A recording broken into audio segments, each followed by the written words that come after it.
Aunty না করবেন না, আমি আপনার মেয়ে হয়ে টাকাটা দিচ্ছি, নেন আর ভালো করে একটা ঘর তুলে নেবেন।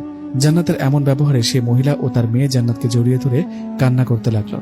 এদিকে ওদের কান্নায় জান্নাতের চোখে কোণেও পানি চলে আসছিল। জান্নাত ওদেরকে শান্ত করে ওদের কাছ থেকে বিদায় নিয়ে বাড়ির দিকে আসতে থাকে।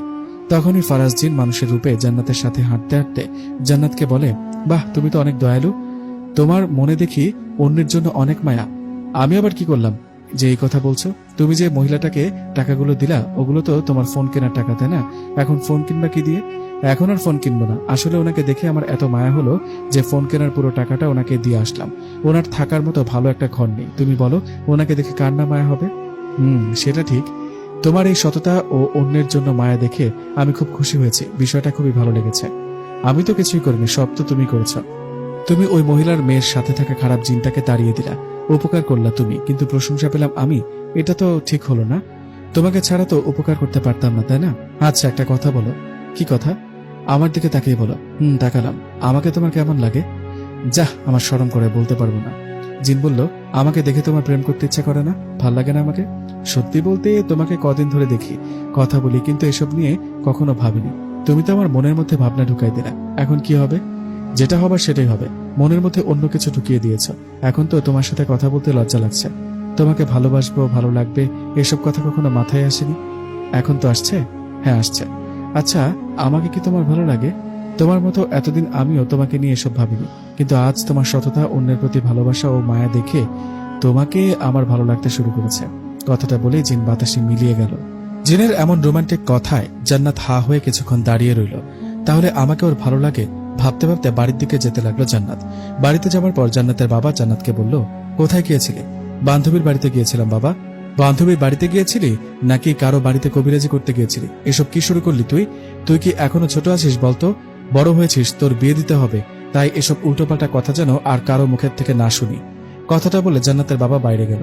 এদিকে জান্নাত রুমে গিয়ে ফরাজ জিনের কথা ভাবতে লাগলো। ফরাজের সাথে বেশ কিছুদিনের পরিচয়, কিন্তু ওকে ভালোবাসবো এসব নিয়ে কখনো ভাবিনি। আজ ফারাজ আমাকে ভালো লাগার কথা বলায় আমারও তো ওকে ভালো লেগে গেছে। ভালোবেসে ফেলেছি ফারাজকে। এসব ভাবতে ভাবতে দিনটা পার করলেন জান্নাত।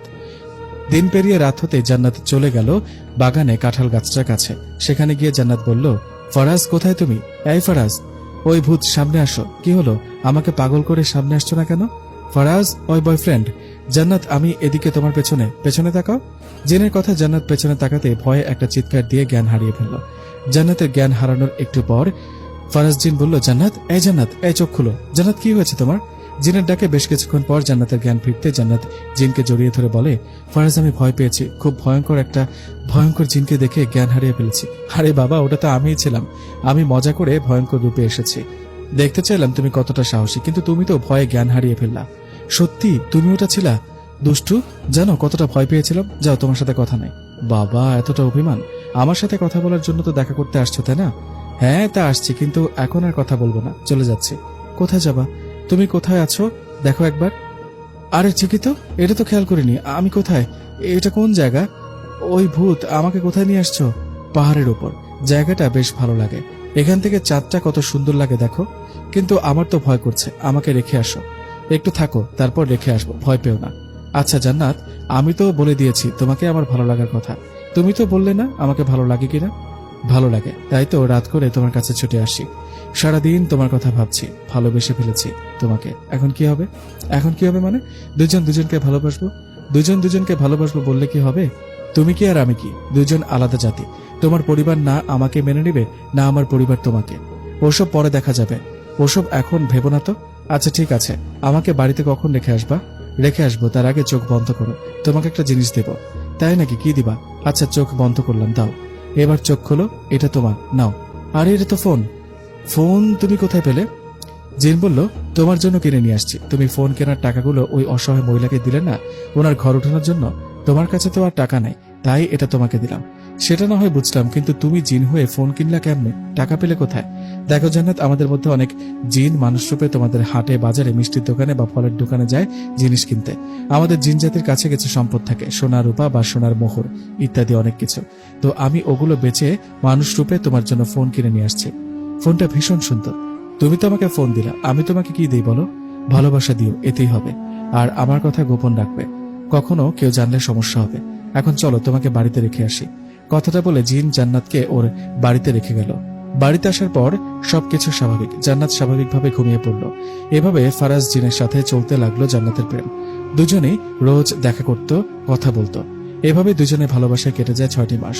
6 মাস পর এক রাতে জান্নাত ফারাজ জিনের সাথে কথা বলার এক ফাঁকে জান্নাত ফারাজকে বলল, আচ্ছা ফারাজ, তোমাকে কিছু বলার ছিল। কি কথা বলো? মা বাবা আমার বিয়ের জন্য ছেলে খুঁজছে, এখন কি করি বলো তো? তাই নাকি? এখন কি করবা তাহলে? কি করবো মানে? আমি তোমাকে ভালোবাসি, তোমাকে বিয়ে করব। ফারাজ, আমি মা বাবাকে তোমার কথা জানাই, তুমিও তোমার মা বাবাকে আমার কথা জানাও, কিন্তু এটা কি মেনে নেবে? বলে তো দেখো মেনে নেয় কিনা। তুমিও তোমার মা বাবাকে বলো। ওকে ঠিক আছে, তুমি তাহলে বাড়িতে যাও, গিয়ে তোমার মা বাবাকে আজকে রাতেই সব খুলে বলো। আচ্ছা ঠিক আছে। কথাটা বলে জান্নাত বাড়িতে চলে গেল। বাড়িতে গিয়ে মা বাবাকে ডাক দিলে জান্নাত বলল, মা বাবা, তোমাদের কিছু বলার ছিল। কি কথা বল? বাবা, তোমরা আমার বিয়ের জন্য ছেলে খুঁজছো তাই না? মা বলল, হ্যাঁ। ভালো কথা, ভালো কোনো ছেলে পেলে বিয়ে দেব। কেন, তুই কি বিয়ে করতে চাস না? তোর কি পছন্দের কোনো ছেলে আছে? হ্যাঁ মা, কিন্তু সে ছেলে মানুষ নয়। বাবা বলল, মানে? ছেলে মানুষ নয় মানে? তোর যদি কাউকে ভালো লেগে থাকে তাহলে খুলে বল। আসলে বাবা, কি করে যে বলি, তোমরা শুনলে কি বলবা বুঝতে পারছি না। বাবা, আমি যাকে পছন্দ করি, বলতে পারো ভালোবাসি, সে কোনো মানুষ নয়, সে একটা জিন। কি? একটা জিনকে ভালোবাসিস? কথাটা বলে উঠছিল জান্নাতের মা। এদিকে কথাটা শুনে জান্নাতের বাবা বলল, ও, এই জন্যই অনেকে তোকে কবিরাজ বলে। তোর পছন্দের জিনটা মনে হয় তোর হয়ে কাজ করে, তাই না? হ্যাঁ বাবা, আমরা দুজন দুজনকে অনেক ভালোবাসি। ও জিন জাতি হলেও অনেক ভালো বাবা, যতই ভালো হোক ও একটা জিন, আমরা এটা মানি না, মানতে পারি না। আহ, জান্নাতের মা চুপ করো, যা হবার হয়ে গেছে, দেরি হয়ে গেছে।